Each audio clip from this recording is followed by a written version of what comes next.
I am so pleased that the Fish and Wildlife Service is taking on establishing a vision for the wildlife refuge system. It could not come at a more important time.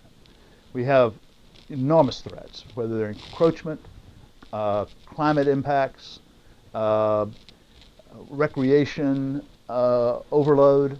There are just so many ways in which we need to examine the opportunities to engage people more fully and to protect species more fully and to manage in an effective way.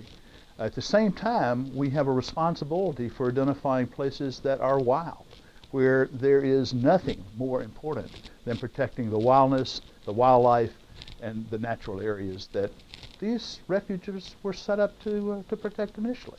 So this vision offers an opportunity for us to identify those goals and get clarity within the service and also within the general public.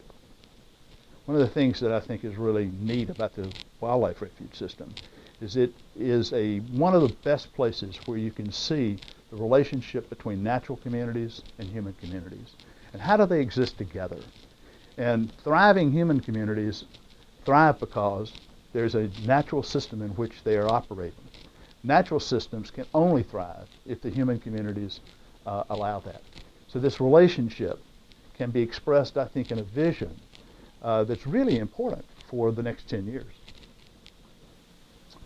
The refuge system offers us an opportunity to expose the general public to the natural world. There's no better way to do that than through the refuge system. There's a refuge in every state. There's a refuge probably within 100 miles of everybody in the United States. Being able to connect people to the outdoors is critical. And being able to give people an opportunity to experience the outdoors can be manifest in the refuge system more easily than any other single system in the country.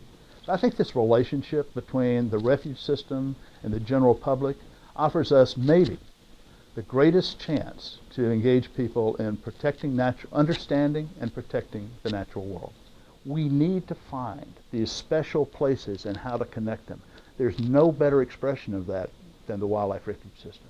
The vision for the refuge system has got to be one where you look at these landscape conservation cooperatives that are part of the thinking of the Fish and Wildlife Service now, and understanding how those are connected, species to species, place to place, people to place. In that way, you're able to show and demonstrate in a very personal way this commitment to large landscape conservation.